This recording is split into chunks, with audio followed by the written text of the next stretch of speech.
sal na mão, representando a capoeira, Angola de tradição.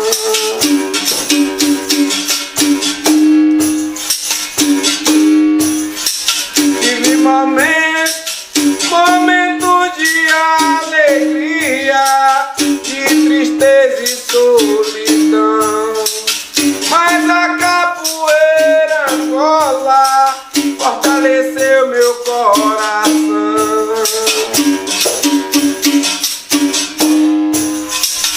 Vadiando ali na roda, cantando uma ladainha, fazendo uma louvação,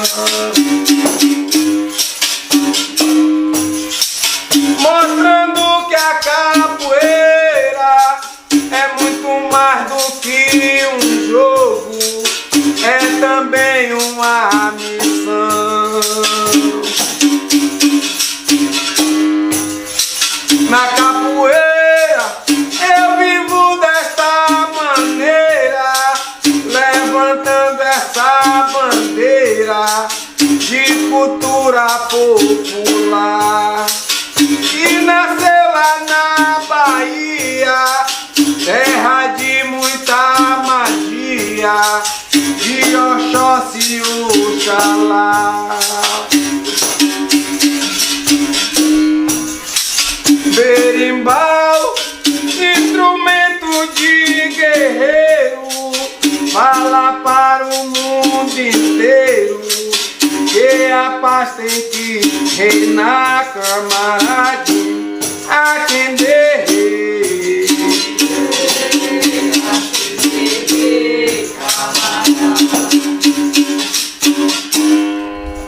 Yeah. Então essa ladainha, ela fala de tudo pra mim. Eu acho que é o que eu acredito, é o que eu vivi. Eu tive tristeza, tive alegria, ainda tenho tristeza, tenho alegria nessa caminhada. E o berimbau é o instrumento que anda comigo o mundo inteiro. Eu trouxe agora de volta pra minha casa na Bahia o berimbau que eu levei quando eu fui, né? Então é um berimbau que está com mais ou menos 22, 23 anos de uso, e ele foi comigo nessa saída da Bahia, chegou até a Austrália, e hoje eu trouxe ele da Austrália para a Bahia para ficar na minha casa como um amuleto, né? Então é dele que eu estou falando, desse instrumento. Ele tá. Foi engraçado que uma das minhas viagens eu fui para,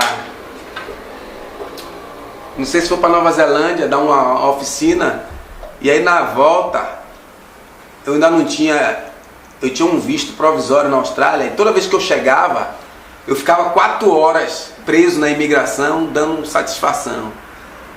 E uma senhora da imigração, ela pegou a cabaça, pegando para ver o que era que eu tinha, achando que eu tinha droga na sacola. Ela pegou a cabaça caiu, a cabaça espatifou no chão assim, quebrou no chão. Aí veio lágrima no meu, eu olhei pra ela, me veio lágrima no olho. Aí ela olhou pra mim assim e falou assim, tipo em inglês, I'm sorry. Aí eu olhei pra ela assim e falei, não existe desculpa pra uma coisa, né? Por dentro que eu não podia dizer nada pra ela, senão eu não entrava. E é o berimbau que eu saí da Bahia com R$25 e que cheguei até a Austrália, e ele volta comigo, né?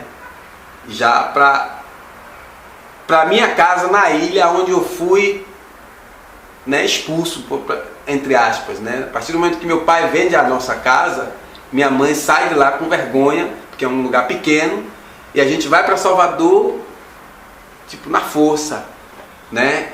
E aí com esse berimbau eu consegui ganhar dinheiro para fazer uma casa de volta na ilha onde eu nasci, e esse berimbau volta para essa casa, vem para essa casa, para essa terra onde eu nasci, porque ela é onde é a minha base, né?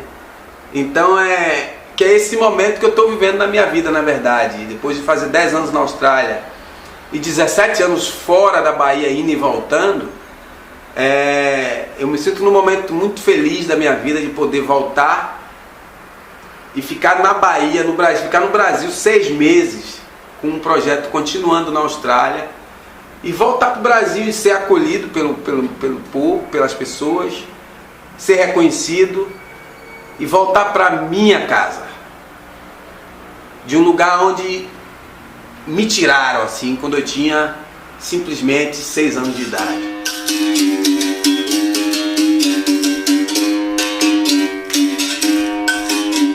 Posso falar meu nome completo? Por favor, já começou. Já. Meu nome completo é Edielson da Silva Miranda. O mais conhecido como? Mais conhecido como Mestre Roxinho. E Roxinho, você nasceu em que lugar e que data? Eu nasci na ilha de Taparica, na cidade de Mar Grande, Veracruz, que é um município de Taparica. E eu nasci no dia 1º de novembro de 1969. Como é que é a sua história com a capoeira, assim? Como é que é o primeiro contato que você teve com ela na sua vida? O meu avô, ele na ilha tem o mestre Gesso Quadrado, que é o mestre da capoeira e do samba na ilha de Taparica. E meu avô tocava samba, o mestre Gesso Quadrado. E aí, em um dos momentos que eu fui na barraca do meu avô para visitar ele ou fazer alguma coisa, tinha uma roda de capoeira na Praça do Duro de Mar Grande. Isso em 70 e alguma coisa, 77, por aí. Você tinha quantos anos então? 7, 8 anos. Por aí. E aí, aí minha mãe era enfermeira e o médico era o Dr. Luiz, o mestre de medicina, que criou um grupo na ilha de Itaparica, em Mar Grande, chamava Meninos da Ilha. E ele dava aula na garagem da casa dele, aonde eu ia levar a roupa que minha mãe lavava para ele. Minha mãe lavava roupa de ganho para o Dr. Luiz. E aí eu ia levar essa roupa lá para a casa dele e pegar a roupa suja.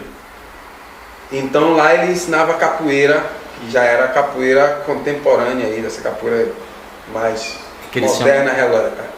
Eles chamam de regional, é isso? Não é a regional de Bimba, uma contemporânea. Mas eu não comecei capoeira aí. E aí minha mãe, por questões familiares, a gente tem que mudar para Salvador. E lá em Salvador eu comecei a vender cafezinho, eu vendia cafezinho. E eu passava todo dia na porta do mestre Vigílio, na madrugada, com um carrinho de cafezinho puxando. E eu era magrinho e ele via que aquilo era uma coisa mais pesada do que eu. Então ele chegou pro meu irmão e falou pro meu irmão que era para eu ir aprender a profissão de serralheiro em vez de vender cafezinho. Isso eu já tinha 9 anos de idade, mas eu estava com 9 anos. E aí eu fui para a casa do mestre Vigílio para aprender a profissão de serralheiro. E lá, consequentemente, eu tive que treinar capoeira, porque o mestre Vigílio é o mestre da capoeira e o dono da serralheria. Então foi assim que eu comecei a praticar a capoeira de Angola, né? Isso por volta de 1979 para 80. Já estava impregnada em mim a ideia da capoeira, com certeza, porque eu fui muito fácil para a capoeira e o destino me coloca na casa de um mestre de capoeira para aprender uma profissão. Então acho que já estava impregnado ali na minha questão. Meu pai era capoeirista, meu pai de sangue era capoeirista. Mas você não conviveu com ele? Eu convivi com ele por volta de uns 6 anos da minha vida, 6, 7 anos da minha vida. Mas a importância que você deu, parece que foi ali com o serralheiro que você começou mesmo. Exatamente, né? Ali é um marco. Exatamente, ali é o começo da minha história da capoeira. E aí, então, como é que foi assim? Você foi lá para aprender o ofício de serralheiro? O ofício de serralheiro. E aí, ele era mestre de capoeira também, então ele falou, ó, então vá para capoeira à noite. Mas você não morava com ele, não? Eu não morava com ele. A história de morar com ele é bem interessante. Porque em 1982, por aí, faltou frango na Bahia. E aí a mulher dele queria comprar frango em quantidade para guardar, porque estava faltando frango, que era um mercado que chamava Antiga Cobal. Naquela época eu morava na casa do meu irmão mais velho, num quartinho pequeno, e lá não tinha cama. Eu dormia num papelão. Como também não tinha comida. Então, quando eu trabalhava na oficina, a oficina fechava meio-dia para o almoço. O mestre Vigílio entrava na casa dele pelo fundo da oficina, comia, e os outros garotos desciam para a casa deles para comer. Eu fazia que ia para casa, que era no Bom Joá, eu fazia que ia para casa, fazia o retorno no quarteirão e voltava e ficava sentadinho esperando a oficina abrir, porque eu não ia para casa porque lá não tinha comida. Então eu não ia para casa. Um certo dia ele descobriu que eu estava com fome. Aí falou: ô Nicinha, bota a comida aí pro neguinho, acho que ele está com fome, né? Acho que ele não comeu não, foi muito rápido. Então ela botou comida e viu que eu comi rápido, que era uma coisa que eu estava precisando muito, que eu estava com muita fome. E aí faltou frango. Ele me perguntou: você pode dormir aqui em casa, para de manhã ir para a fila da Cobal, para depois Nicinha ir, para ela não ir cedo. Então eu dormi na casa dele e acordei umas 5 horas da manhã para ir para a fila da Cobal. E aí eu dormi na cama. Eu não tinha dormido numa cama. Fazia anos que eu não dormia numa cama, 3, 4 anos. Que a gente já estava em Salvador e eu não dormia numa cama, porque eu dormia num papelão na casa do meu irmão. Né? E aí, o sentimento de dormir na cama me prendeu naquela casa, que eu não fui mais embora. Eu resolvi ficar, né? Assim, aos poucos eu fui ficando. Eu almoçava meio-dia, aí eu dormia lá, ele já tomava café da manhã e fui ficando. Nisso eu fiquei na casa dele até minha vida adulta. Eu saí da casa dele com 20 e poucos anos. Tá, mas aí o seu trabalho era o quê? Era serralheiro? Serralheiro, do lado da casa dele. Você ajudava ele? E eu aprendi a profissão de serralheiro, me tornei um serralheiro até que eu acho muito bom. Você começou ali com o mestre Vigílio, né? Da Fazenda Grande. Como é que foi assim para você, assim, a primeira, você entrou ali na capoeira, o que você sentiu a primeira vez? Como é que foi a tua impressão da coisa? Para falar a verdade, eu me senti muito em casa. Era uma coisa muito natural, embora eu era muito duro. O mestre Paulo dos Anjos dizia para o mestre Vigílio que eu não ia jogar capoeira, que eu não ia aprender capoeira. Ele me chamava de todo duro, que eu era todo duro, eu era difícil de aprender. Mas eu era menino. E você era mais franzino também? Eu sempre fui muito magrinho. Eu só botei uns quilinhos depois que eu fiz 40 anos. E aí, eu sempre fui muito magrinho, né? E naquela época eu era raquítico, naquela época. E aí eu me senti em casa. É claro que eu cheguei numa capoeira muito dura, né? Naquela época a capoeira era muito dura e não tinha muitas crianças lá. Né? Tinha muito adulto e era uma capoeira dura, primeiro porque a gente treinava no sábado e a roda era no domingo, e naquela época era a única roda de capoeira Angola que tinha em Salvador, e no domingo ia os bamba da capoeira, esse, né? Como o afamado hoje, mestre João Grande, Lua de Bobó, o mestre Bobó, que é o mestre do Lua de Bobó, finado Paulo dos Anjos, né? Canjiquinha, o próprio mestre Valdemar. Então todo esse pessoal, mestre Gato Preto, né, o Limão, que é tio do Limão, mestre Limãozinho aqui, tinha todo esse celeiro, ia nessa roda, né? E a gente treinava no sábado para jogar no domingo. Era o dia que vocês praticavam, então? Antes não. Das 7 da noite, das 7 às 10 da noite. E aí no domingo era a roda das 3 às 7 da noite. E era uma roda perigosa, porque naquela época tinha muitos capoeiristas envolvidos no mundo da marginalidade, que eram os bons capoeiristas que iam para essa roda. E tinha a polícia que ia para a roda de capoeira com 38 na cintura, naquela época. E então, na janela, assistindo a roda, também tinha um monte de marginal, de gente pesada, né? Tinha a plateia, né? Tinha a comunidade, o bairro, como se fosse a única atração do bairro, porque tinha menino, mulher, tudo assistindo, a casa lotava, né? E era um celeiro de bambas da capoeira, de grandes mestres de capoeira, o mestre Augusto Januário, que está aí muito bem vivo, né? O mestre Lua de Bobó, que também está aí muito bem vivo, né? E esses finados que eu falei, o mestre Diogo, que para mim era um dos grandes, dessa roda, né? O mestre Caissara, os filhos do mestre Caissara, que também eram grandes capoeiristas na época, né? O próprio mestre João Pequeno, que também é afinado, né? Muita gente boa, muita gente grande da capoeira passou por essa roda, mestre Curió. E eu cresci nesse meio, eu cresci nesse celeiro de grandes mestres, né? Onde a gente tinha um momento no domingo que eu tinha medo, né? No domingo, quando chegava no domingo, eu tinha medo. Primeiro que era um lance interessante que o mestre fazia. De manhã ele me mandava tirar o arame do berimbau. Eu ia tirar o arame do pneu para preparar o berimbau para a roda no fim da tarde. Isso no domingo. Então eu já não tinha praia, a praia já era cortada ali. Então era um ritual. Era um ritual muito interessante.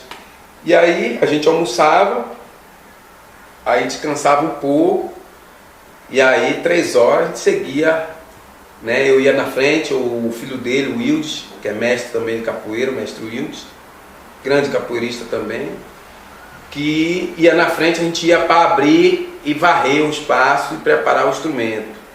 Então eu já aprendi a lidar com berimbau, com essas coisas, tudo garoto já, porque o mestre ensinava tudo. Porque a gente chegava primeiro para cuidar do instrumento, para aí depois ele chegava para a roda, né? Por que trocava o arame? Cada vez trocava? O arame quebra, né? O arame quebra, ele parte. Então, toda vez que ele parte, ele tinha que ser trocado. Naquela época... Então já prevenia isso e botava um novo. Outro arame já ficava na reserva. Ah, na reserva. Hoje, a gente arma 6 berimbau ou 9 berimbau na roda de capoeira. Quebrou, já bota um outro. Naquela época, o berimbau quebrava, o mestre Vigílio continuava fazendo o som do berimbau na boca, até armar o berimbau de novo. Tá? Então, agora eu quero saber essa parte dos instrumentos, assim, como é que você começou a tocar, como é que você começou a fazer, ele te ensinou ou você pediu? Como é que foi? Na verdade, os instrumentos, a tocar o mestre Vigílio me ensinou, né? Ele dava baquetada na perna quando você errava, né? Então ele me ensinou a tocar os instrumentos, berimbau, pandeira, agogô, reco-reco, tabaco, cantar. E tudo isso eu aprendi com o mestre Vigílio. A fazer o instrumento eu não aprendi com o mestre Vigílio, não. Raspar a madeira eu aprendi vendo o mestre Valdemar raspar. Ele nunca me mandou raspar, mas numa visita na casa dele assim, eu vi ele raspando com um caco de vidro, eu aprendi a raspar, e o modelo do couro também eu aprendi vendo do mestre Valdemar. Essas duas coisas eu aprendi vendo. E aí depois eu fui tentar eu mesmo fazer o berimbau, e aí eu fui aprendendo o berimbau. Mas depois, por volta de 1988, 89, eu aprendi a fazer berimbau direito mesmo com o mestre Lua de Bobó. Tá, a madeira era sempre a mesma? Sempre. Na verdade eu aprendi a fazer com várias madeiras, né? Mas eu mesmo gosto da biriba. Mas tem o araçá, que é bom. Araçá, né? Aquela fruta? Araçá, a madeira do araçá. Tá, eu sei, mas é aquela frutinha amarela. Exatamente. Assim? Né? Tem o próprio guatambu, que a natureza usa, é bom. Tem a taipoca, que não é tão bom, mas serve, é leve. Né? Tem o nó de macaco, também é uma madeira boa para fazer berimbau. Né? Tem várias madeiras boas para fazer berimbau. Tá, vamos voltar lá para trás. Quando o mestre Vigílio te convidou para fazer capoeira, como é que ele começou a ensinar você sozinho ou no meio de todo mundo? Ele me levou para capoeira, onde ele já tinha vários alunos adultos, grandes. Né? Ele me levou para essa capoeira onde já estava gente treinando. Eu fui treinar no meio dos adultos. Ele te considerou como um adulto, então, vamos dizer? Não sei se ele me considerou como um adulto, não. Acho que ele olhou e viu que minha vida precisava ter algo, né? Eu venho de uma família muito pobre, né? E morava num bairro muito pobre. E ele passou a ser a figura de homem de referência para mim. Então ele acreditava que o bom para mim seria jogar capoeira, e ele me levou para capoeira, onde ele ensinava capoeira, né? E aí, depois que você se formou ali no mestre Vigílio, com 20 e quantos anos que você falou que... Eu saí da casa do mestre Vigílio, eu saí de lá com 26 anos, 24, 25 anos. Por que você saiu? Eu saí porque eu fui atrás de mulher, né? E já era um homem formado, E eu via que eu tinha que procurar o meu canto, eu fui procurar, eu estava namorando, né? E então eu fui buscar a minha vida, né? Mas continuou trabalhando com ele? Continuei trabalhando com ele, depois eu abri minha própria serralheria, né? E aí vi que na verdade o que eu queria não era a serralheria, que era viver de capoeira. Então eu abri a minha serralheria, trabalhava das 7 da manhã às 3 da tarde, e das 3 da tarde eu ia dar aula de capoeira de graça para criança e para idoso. Onde? No Parque da Cidade, em Salvador, ao ar livre. Lá começou um projeto social que eu tenho hoje, que está na Austrália. Então conta essa história. Tá. Então aí eu com essa serralheria, eu botei uma serralheria em Brotas. E aí eu fazia grades e eu via que era o seguinte, trabalhava muito, ganhava-se muito pouco, tinha um pouco reconhecimento. Então eu queria algo diferente. E a capoeira sempre era para mim algo muito forte na minha vida, sempre foi muito forte. Então, como a capoeira foi a minha formação, eu já tinha percebido ali que a capoeira era a minha formação como pessoa, eu queria transmitir isso para alguém, né? Então eu comecei ensinando um garoto que veio trabalhar comigo, porque eu segui um pouco a filosofia do mestre Vigílio, né? Ele ensinava crianças a ser serralheiro.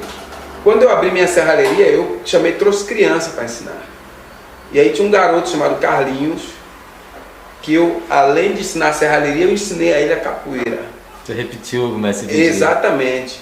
E aí dali, como era em Brotas, muito próximo do Parque da Cidade, então eu ia para o Parque da Cidade, que é muito próximo de um bairro muito perigoso, que é o Santa Cruz, nordeste de Amaralina, onde eu tinha minha avó.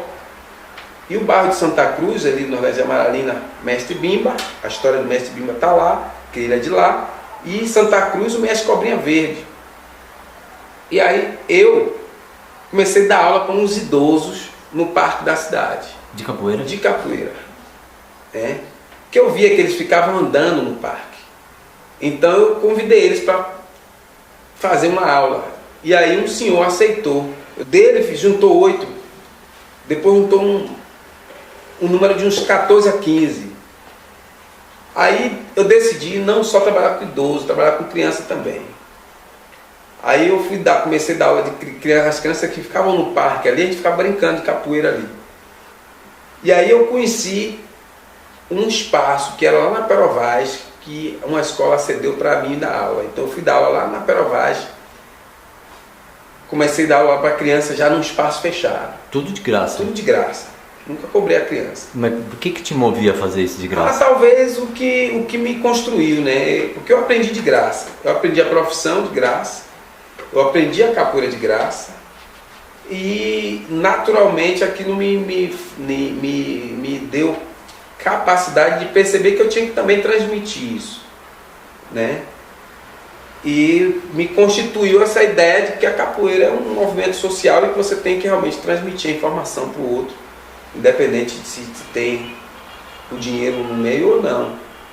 E aí eu criei essa filosofia para mim desde lá e continuei. Então eu fui para a Baixa de Quinta, onde aí eu instituí um projeto na Baixa de Quintas, que chamava Projeto Herê Menino Vem Gingar, né?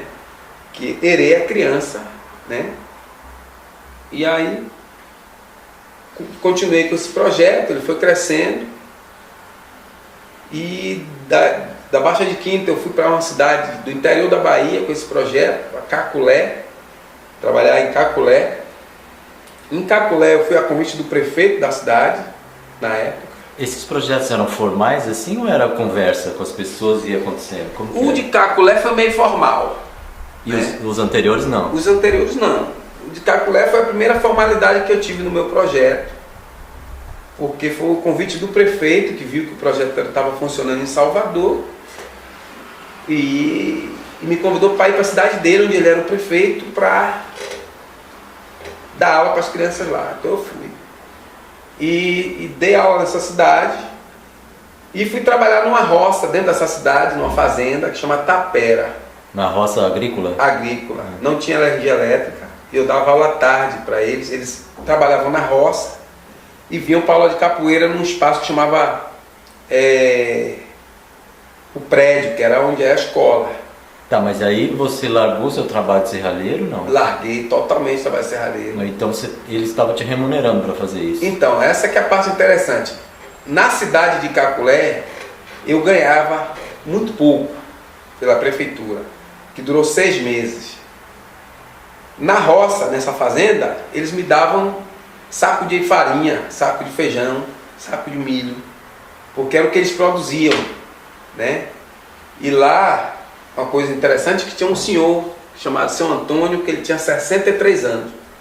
Ele tinha 63 anos e ele começou capoeira com 63 anos. Eu botei o nome dele Sessentinha. Ele andava 4 quilômetros para vir para capoeira e 4 quilômetros para voltar para casa. E aí eu fiquei nessa fazenda... Depois do trabalho dele ainda? Depois da roça. Eu fiquei nessa fazenda por 6 meses. E aí, um rapaz que treinava comigo nessa fazenda falou para mim que ele cortava cana numa cidade chamada Lins, interior de São Paulo, e que eu podia me dar bem em Lins pelo aquilo que eu fazia em lá Caculé. em Caculé. Eu juntei R$26 e saí viajando da Bahia até São Paulo, parando, oferecendo aula de capoeira de uma cidade a outra, para juntar dinheiro para viajar, para chegar até São Paulo e para chegar até a cidade de Lins, que eu nem sabia onde era. Eu cheguei em Lins 11 horas da noite, por volta de 11 horas da noite, na rodoviária. Eu não sabia nada da cidade, não conhecia ninguém na cidade. E uma mulher prostituta me chamou assim e falou: Baiano, eu sei que você veio para trabalhar e eu vou te levar para um lugar para você ficar, Baiano. Agora você não se envolva com nada errado lá, Baiano. Não se envolva com nada errado lá, que é um lugar onde a gente usa para levar os nossos clientes. Eu não conhecia essa mulher. Ela apareceu do nada. Eu tenho para mim que era algo espiritual mesmo, que essa mulher estava ali para tomar conta de mim. E aí ela me levou nesse hotel, com o dinheiro que eu vinha arrecadando na viagem, parando. Eu paguei um mês para ficar nesse hotel. Fiquei nesse hotel e lá eu fui apresentando o projeto e lá o meu projeto ganhou corpo. Eu consegui trabalhar com a prefeitura da cidade, em todas as escolas, o projeto ganhou corpo. Dali eu comecei a viajar para o exterior e aí deu onde eu estou hoje, que é a Austrália, já há 10 anos, trabalhando com refugiados, um projeto social. Uhum. Tá, e como é que foi esse processo? Você resumiu aí, né? Você chegou ali a morar no hotel. Sim. E de repente você já estava difundindo seu projeto e chegou na Austrália, né? Sim. Teve alguma coisa aí, você não está deixando de contar não para nós? Deve ter muita, né? Tem muita coisa, né? Na verdade, dá um livro. Bom tempo, Mas escuta, assim, você chegou baiano, né? Sim. Chegou em São Paulo, a cultura é completamente diferente. Completamente diferente. Como é que você sentiu assim?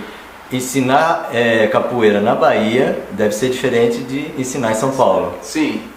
Fale sobre essa diferença. Olha, teve uma série de dificuldades que eu vivenciei, que estava ali impregnado no meu dia a dia naturalmente, porque eu era negro, eu trazia uma outra história, eu trazia toda uma história de negro, de resistência mesmo, e eu sempre fui uma pessoa muito impregnada na tradição e de resistência. E eu tive vários conflitos, né? Vários desentendimentos dentro da cidade, que fez parte no meu crescimento, na construção do trabalho que eu consegui fazer na cidade. E que você chegava no lugar, você falava o quê? Então, o Projeto Banto, hoje que era o Projeto Ere Menino Vem Gingar, que hoje chama Projeto Bantu. Antes você conservou o nome da Bahia. Isso.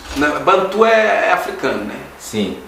Não, mas esse Ere Menino... Ere Menino Vem Gingar. Quando você estava na Bahia era esse nome, mas quando nome. Em São Paulo você se apresentava como... Ele já chegou em São Paulo e durou acho que um mês. Com esse nome. Com esse nome. Né? E aí, o projeto era escrito em uma página. Ele tinha uma página escrita e eu ia com esse papel impresso nas escolas, na prefeitura, nos projetos, nas organizações que tinham projeto social, e apresentava esse papel com a ideia de trabalhar com criança e adolescente, apresentando a capoeira Angola como um instrumento de socialização e educação, né? E eles não te perguntavam da tua formação? Olha, por incrível que pareça, nunca me perguntaram se eu tinha uma formação. Nunca, que eu me lembre, nunca me perguntaram se eu era formado em alguma coisa. Primeiro que eu não era. Sim, mas eles podiam perguntar, né? Eles podiam perguntar, mas não me perguntaram, não. Uhum. Que eu me lembre, não. Que eu me recorde, não. Uhum. E aí o projeto foi se enganjando, né? E foi crescendo. Hoje o projeto tem 16 páginas. Né? O mesmo projeto hoje tem 16 páginas. Então ele cresceu, ele se idealizou melhor e está bem mais constituído. Vamos começar pelo nome. Tá. Como é que mudou de Eremenino para Banto? Legal essa pergunta, porque está ligada à minha origem, né? Eu sou de origem banto, minha família é de origem banto, né? E dentro do movimento negro que eu participava, a gente fazia muitas pesquisas. E numa dessas pesquisas eu fui, de fato, retomar a relação com minha origem familiar, né? De onde as minhas raízes vinham, por parte da minha avó, bisavó, avô, né? Que era banto, né? De origem banto. E por que você sentiu necessidade de fazer essa pesquisa? Eu me senti necessidade porque eu fui questionado quanto indivíduo na sociedade, né? Então eu queria saber quem eu era, por que eu era tão questionado por ser só negro, né? E porque numa cidade como Lins, por exemplo, é fácil você olhar para o branco e imaginar que ele tem uma descendência alemã, espanhola e japonesa. Ele se identifica rapidamente. Mas um negro, as pessoas nem querem saber, né? Então eu tinha uma necessidade pessoal mesmo de querer entender qual era a minha origem, de onde eu vinha mesmo, assim, de fato. E onde você foi pesquisar? Então, em Salvador... Ah, já foi Salvador isso aí? Eu voltei a Salvador. Ah, você voltou para pesquisar lá? É claro, eu voltei a Salvador, né? Então, tem um cartório de registros antigos, né?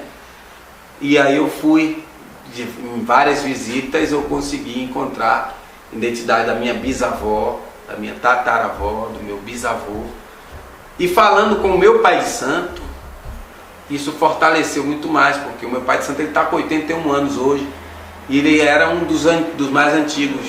Então ele traz toda essa informação já, né, das nossas origens, quando eles trouxeram, né, a religião veio, o candomblé veio, e como chegou na ilha de Itaparica, como se formou o candomblé de Babá, essa coisa toda, que é da nossa família, né. Mas aí é cultura oral, né? Hã? É oral isso aí. Oral, nada escrito, tudo oral. Sentar com ele conta essa história muito fácil. Uhum. É. Legal, então a gente estava lá, eu perguntei para você do nome, né? Mas você estava implantou o projeto lá, sim, o seu. Sim. E aí, disso para o mundo, de Lins para mais que Lins, como é que foi? Então, a ideia, eu nem sabia que eu ia sair do Brasil, na verdade, eu não tinha nem ideia, né? Principalmente a Austrália. Eu não tinha nem noção de para onde era a Austrália. Eu jamais tive pretensão de sair do Brasil. Né? As coisas foram acontecendo, né? O projeto ele foi dando certo, as pessoas foram me vendo e me convidando, me convidando. E nessas idas e vindas eu tive um convite de ficar na Austrália, né? E aí uma das condições que eu impus em ficar na Austrália era que eu tinha que fazer um trabalho com criança e adolescente. E tinha uma senhora, uma moça que é sul-africana, que trabalhava com refugiados. Então ela me disse: você quer trabalhar com criança? Eu tenho um projeto que eu trabalho com refugiados. Então eu falei: é ideal, porque... E ela me apresentou uma organização, e aí eles me perguntaram o que era que eu tinha para apresentar para eles por refugiados. E eu falei que a capoeira Era um instrumento de socialização e educação que com certeza ia capacitar os refugiados, etc.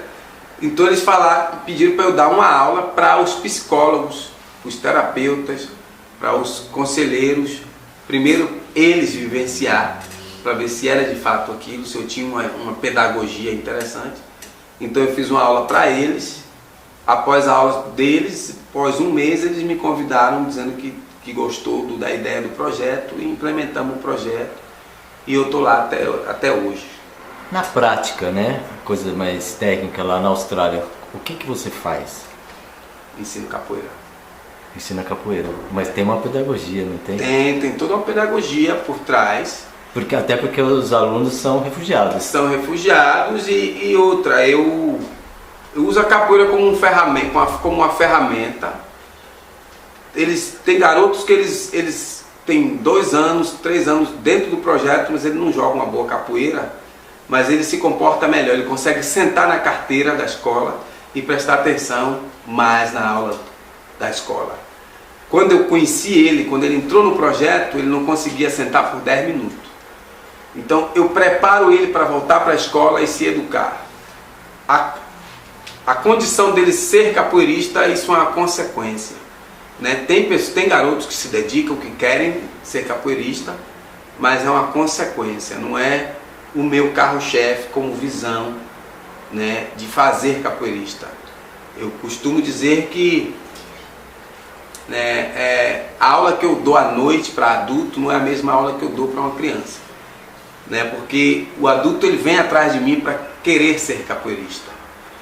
A criança, eu vou atrás dele para tentar capacitar ele de condições adversas que ele tem no dia a dia dele. Como, por exemplo, o refugiado que é uma vítima de tortura e trauma, no qual ele está acuado, ele já não confia mais em ninguém, ele não credibilita a ninguém um crédito de confiança. Então, com a capoeira, eu capacito ele para que ele volte a se relacionar, a se socializar e crie ferramentas próprias de sobrevivência na sociedade. Se ele vai ser um capoeirista, a Deus dará.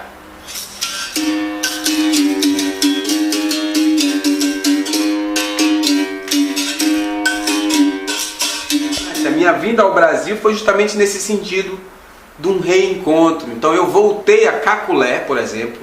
Eu voltei à roça, na qual eu dei aula à luz de Lampião há 17 anos atrás. Né? Hoje eu dou aula de capoeira no Carpete, numa das melhores escolas públicas da Austrália. Né? E eu fiz questão de fazer esse caminho de volta ao Brasil, de ficar aqui por esse tempo, para reviver toda essa história. Então eu estava falando para Carla e para o Mestre Saudade hoje, que eu fazia muitos anos que eu não ia na rodoviária do Tietê, né? E a rodoviária do Tietê foi a rodoviária que eu cheguei em São Paulo sem conhecer São Paulo, com uma sacola nas costas, com meu berimbau e com R$26 no bolso, né? Ué, mas esses 26 você saiu lá da Bahia. Exato. E você não gastou ele, não? Eu fui fazendo ele, fui refazendo ele. Teve um lugar que eu dei aula de capoeira, que o cara me deu R$1. Ele falou, mestre, eu não era mestre na época, eu era contramestre. Ele me chamou de mestre. Eu só tenho isso para dar para o senhor. Né? Mas era uma cidade muito pobre. Então teve cidade que me deu R$5, teve cidade que me deu R$50, teve cidade que me deu R$100. E eu ia parando. Eu tentei voltar, na verdade, em quase todas as cidades. Algumas eu me perdi. Eu passei em 3. Que eu comprei um carro e fui dirigindo para Bahia. Fazendo o caminho de volta. Né? Mas no sentido de restabelecer, né? Para eu não me perder, na verdade. É a questão de eu não me perder. Porque eu cheguei aonde. Eu não sei se eu cheguei a algum lugar, mas eu conquistei algumas coisas. E aí essa volta era uma forma de formação pessoal para dizer, olha, você não é nada, você precisa continuar sendo o que você é, essa pessoa que saiu daqui, que pertence a isso aqui, que é isso aqui. Né? Então, para mim foi uma forma de capacitação própria, retornar. E aí eu voltei a essa fazenda e fui rever esse senhor de 63 anos, que era o Sessentinha, que hoje tem 82 anos. Né? Então, ao encontrar ele, primeiro eu encontrei pessoas que ficaram emocionadas de me ver. E falou, você tem que encontrar o Antônio, se ele te ver ele não vai aguentar. E realmente quando eu vi, fui até a casa dele, a irmã dele falou, ele está na roça. Eu fui até a roça, ele estava na roça, com 82 anos. Aí eu gritei, falei, Sessentinha, vamos para capoeira. Aí ele falou, mas moço, eu não aguento mais não, capoeira. Ele não me reconheceu. Quando ele se aproximou, um homem de 82 anos com o olho lacrimejando, de emoção de me ver. Porque ele tinha me dito que só parava a capoeira quando morresse, né? E eu sempre levei comigo uma dor no coração de eu ter deixado ele. Mas só que lá eu não tinha sustentação, eu tinha que continuar cuidando dos meus filhos, e eu tinha que ir para um lugar onde gerasse dinheiro, né?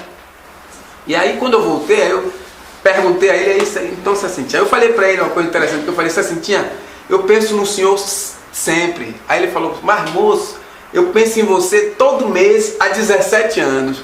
Né? Ele foi bem assim, eu penso em você todo mês há 17 anos. E a gente falando, ele demonstrou o amor que ele tinha por mim, o carinho, o respeito que ele tinha por mim. Um homem de 82 anos da roça, né? Então foi uma história que marca para mim, que foi aquilo tudo que eu construí no caminho até chegar hoje na Austrália, ter um projeto conceituado, ter essas coisas todas. E você falou que não sabe se conquistou alguma coisa, em que lugar você chegou, mas alguma coisa você conquistou, né? É. E a partir de agora, qual é o sonho? Olha, o meu sonho nesse momento, eu continuo com os sonhos que me tirou da Bahia, que foi dar vida melhor para os meus filhos, para minha família. Isso, eles vivem numa vida boa, mas eu espero que eles melhorem, né? Terminem a faculdade que começaram, que essa é a primeira parte do meu sonho, de continuar. E hoje, um dos meus sonhos, falando da capoeira, é ajudar os meus amigos de capoeira que têm a visão social na capoeira, de ter um alcance de reconhecimento quanto educador social através da capoeira que eu tive. Então eu quero essa possibilidade, eu quero que eles conquistem esse espaço que eu conquistei, seja no Brasil, seja fora do Brasil, mas que é possível. Eu trago a mensagem da possibilidade, né? Não foi com mensalidade de aluno que me fez o que eu sou hoje, foi com um projeto social honesto, um trabalho sério. Não mudei as regras da tradição da capoeira, pelo contrário, resgatei muitas delas dentro do trabalho social, porque é essas formas tradicionais que forma o indivíduo, não é essa modernidade que forma o indivíduo. E esses termos tradicionais é o que eu mais uso no projeto Bantu. Então, para fazer um trabalho social, você não precisa trazer elementos de fora. A própria capoeira tem seu instrumento, você pode desenvolver com a própria capoeira, usando os instrumentos tradicionais da capoeira para a formação da criança e adolescente. E essa é a mensagem, esse é meu sonho hoje, de que juntos a gente possa conquistar um espaço melhor, no Brasil principalmente, no qual eu trabalhei 10 anos com o trabalho social. E estou construindo uma fundação lá na ilha para atender crianças e adolescentes com esse projeto social, lá na ilha onde eu nasci.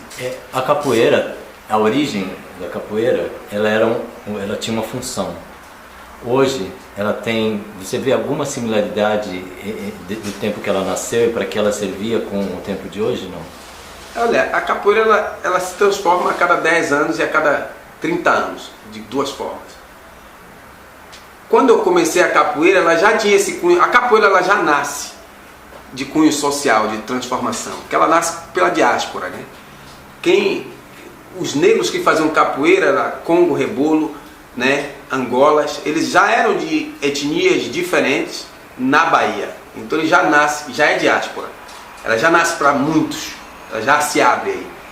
E aí, quando ela nasce como luta direta, era uma luta direta, mas não era uma luta direta desleal. Ela era leal. ela só queria capacitar e fortalecer o oprimido, né? Enquanto ela fortalece o oprimido, isso consequentemente ela constrói também ele como um multiplicador, né? Então a capoeira ela tem essa função de multiplicador desde o seu nascimento, né? Por exemplo, quando eu comecei capoeira, ela era muito dura, mas não era diferente de socialização também, né? Porque a sociedade naquela época ela tinha que ser duro, né? Era uma sociedade diferente, né? Eu nasci na ditadura, né? Eu cresci na ditadura, eu me tornei adolescente dentro da ditadura. Então esse mestre que ensinava capoeira, ele tinha um coração bom de forma dura, né? Hoje a sociedade que pratica capoeira é completamente diferente, né? Ela está formada, ela é capacitada educacionalmente, ela tem base familiar, né? Então o que ela busca na capoeira são outros instrumentos que a capoeira também tem. Então ela já era formadora de tudo isso lá atrás, de uma forma diferente, embora de uma forma dura, mas ela também capacitava esses homens e mulheres.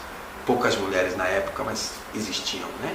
Então ela já nasce dessa forma, ela já nasce nessa capacitação de criar comunidade, de melhorar o indivíduo. Eu tive determinados momentos de muita emoção disso, porque, observe, eu sou afrodescendente, né, baiano, que ensino capoeira para refugiado africano, né? É muito forte isso, né? É muito forte. Então me fez fazer uma reflexão sobre como nasce a questão da escravização do africano, né? Da escravização vem, né, o refúgio, o refugiado, né? Lá no século XVI, o africano vendeu o africano, o português descobriu que existia esse mercado, passa a comprar o africano, enfraquece a comunidade africana, o africano se torna escravo. Hoje, o africano entra em conflito com o africano, enfraquece a comunidade e o africano se torna refugiado. Ou seja, a história se repete. A história se repete, né? O africano sai da África, vem para o Brasil, traz suas vertentes culturais, desenvolve a capoeira no Brasil, né?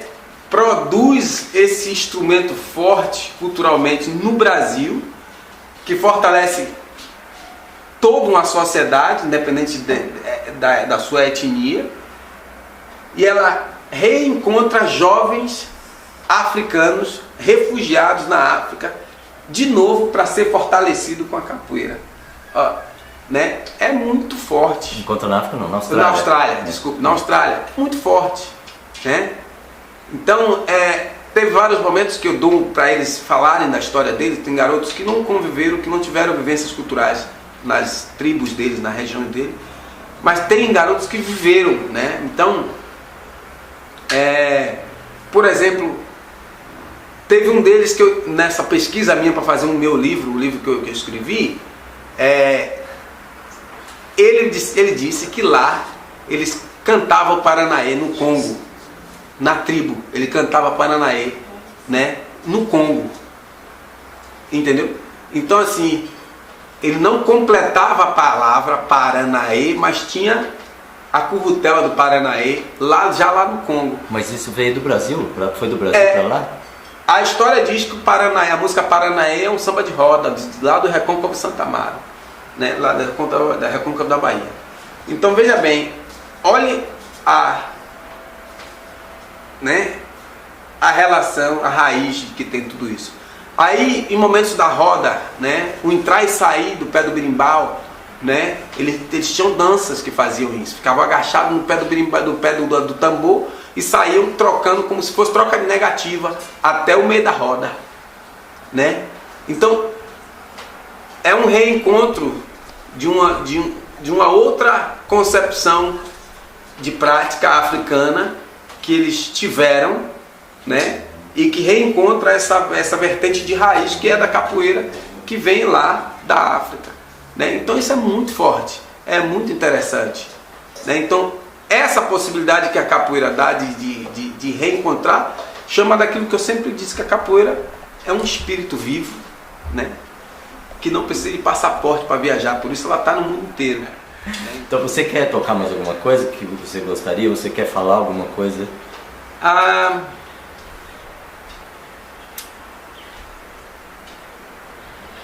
Eu acho que, né, o que eu poderia dizer na verdade, no sentido, né, dessa compreensão que eu venho tendo no passado tempo com a questão desse fortalecimento e enfraquecimento da capoeira. É mais de chamar a atenção aos meus malungos e malungas de que é importante a gente ser sensível ao entender o outro, a capacidade do outro e da outra, diante do seu conhecimento, e respeitar, para que isso nos fortaleça e que a gente não precisa nos enfraquecer mais quanto comunidade para nos tornar escravo ou refugiado. Se lá atrás os africanos tivessem pensado nisso, talvez eles não tivessem sido escravizados. E mais agora há pouco, se eles tivessem pensado nisso e que possam pensar nisso, eles não se enfraqueciam também para ser refugiados. Então nós, quanto capoeiristas, que somos essa ferramenta e que temos essa capacidade, podemos ser melhor um com o outro, de cuidar melhor do outro, de respeitar mais o outro, a outra, de entender que o espaço é nosso, não é meu, não é seu, é nosso, e que só vamos contribuir para não sermos escravos e nem refugiados como os nossos irmãos. E que a capoeira nos capacita para isso, para que a gente tenha a condição de respeito uns aos outros, não de desrespeito e de desconhecimento da capacidade do outro. Assim a gente consegue chegar mais longe. Legal. E aí, você quer tocar mais alguma coisa ou tá cansado? Não, cansar a gente não cansa, mas capoeira a gente não cansa. A gente não? Tá sempre... Então, bora. A capoeira descansa. Capoeira descansa. Cadê meu pandeiro? Pandeiro. A parceria.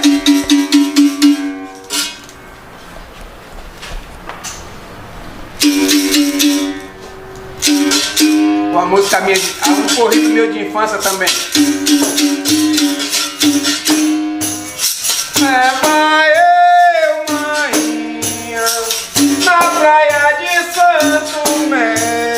Leva eu, maninha, oh, na vazante da maré. Leva eu, maninha, oh, maninha, leva eu.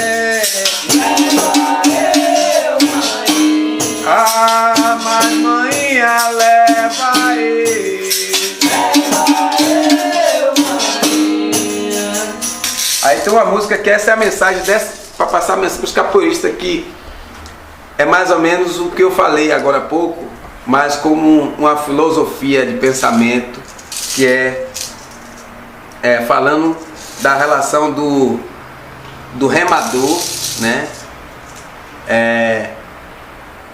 Para entender para que lado o vento tá, né? Para ele entender de que o vento não está só para o lado dele, que o vento está para todos.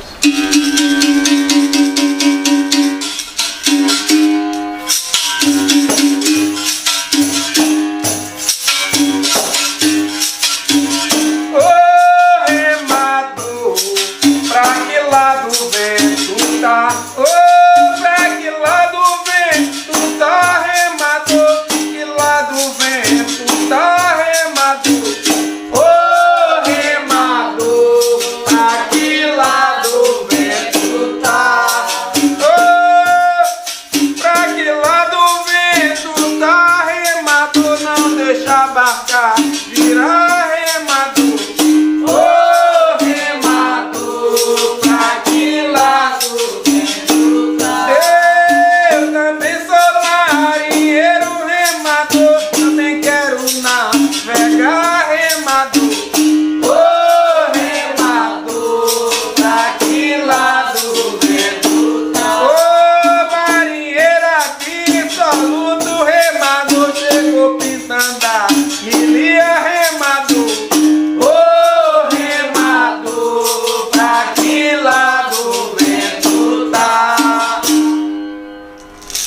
Lá do vento tá, arrematou. Lindo! Muito obrigado, bom. muito obrigado. Eu agradeço pela também. oportunidade. Puxa vida. Eu espero que gostem. Não, velho. Com Tá ótimo. certeza. Tá muito bom. Valeu, obrigado. Que massa. Levanta mais a cortina pra ter mais luz.